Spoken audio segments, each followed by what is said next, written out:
Bonjour à tous. Bonjour.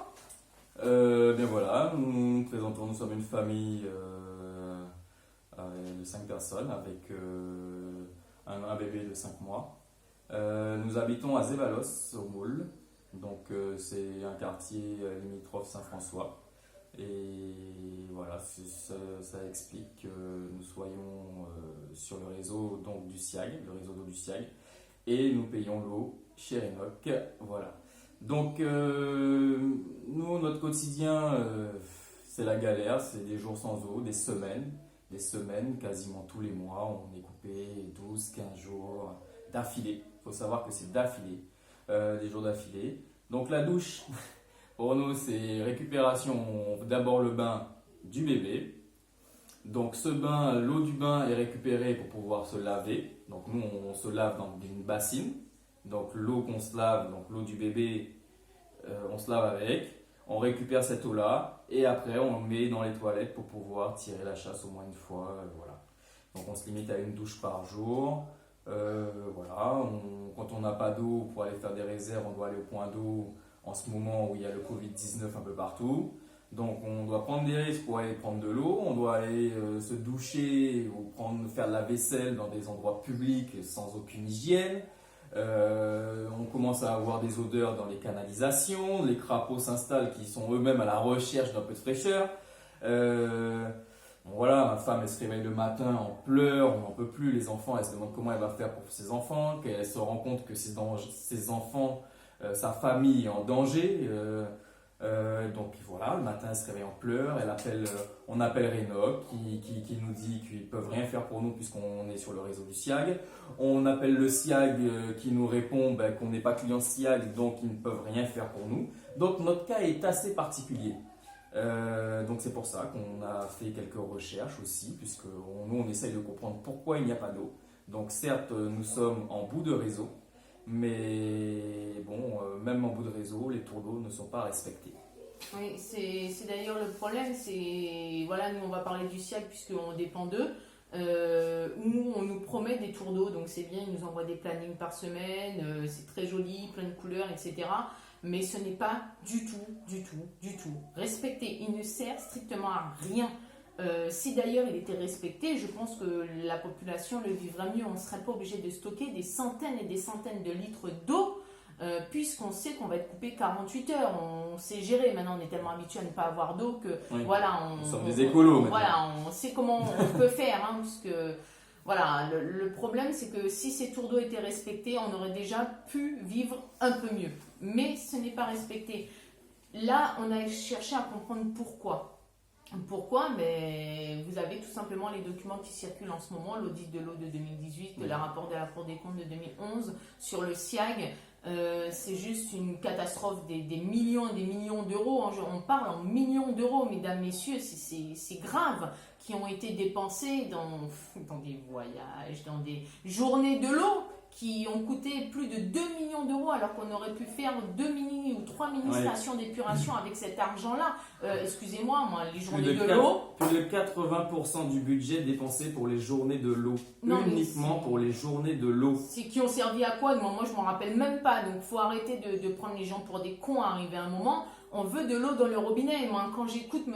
Lurel ou même quand je lis le courrier de M. Pioche, oui, c'est bien beau de demander de l'argent à l'État. Oui, effectivement, avec la dette colossale que le SIAG ou que même les régies des eaux ont en Guadeloupe, c'est tout à fait normal de demander de l'argent. Mais à qui on va donner cet argent? À vous?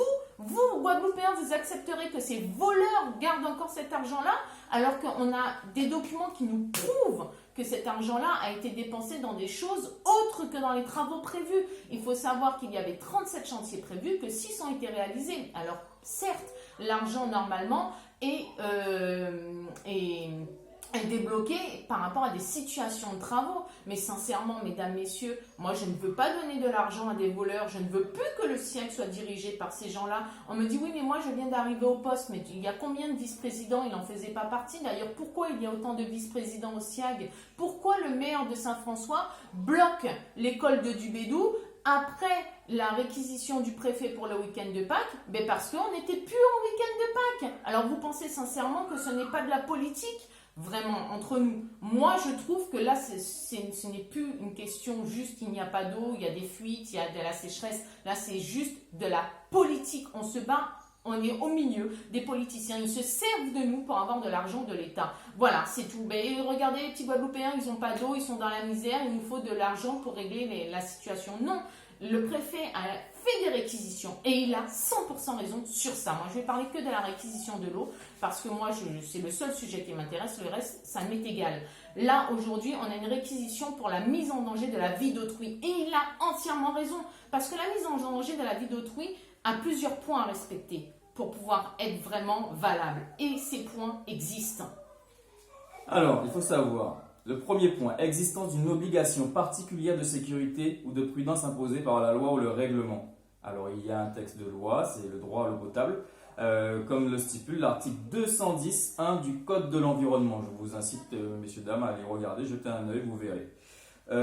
Deuxième point, violation manifestement délibérée de cette obligation.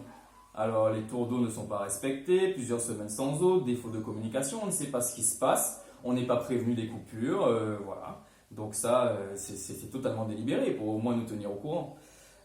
Exposition directe d'autrui. Nous sommes des milliers, je pense, usagers à y être exposés. On n'a pas d'hygiène, on ne peut pas se laver, et la santé, il faut bien avoir de l'eau pour s'alimenter, pour cuisiner. Donc oui, exposition directe d'autrui, on y est. Et existence pour autrui d'un risque immédiat de mort ou de blessure. Alors ça, c'est le cas qu'il n'y avait pas avant qu'on a aujourd'hui grâce au Covid-19 et qui fait que les 4 points aujourd'hui sont réunis.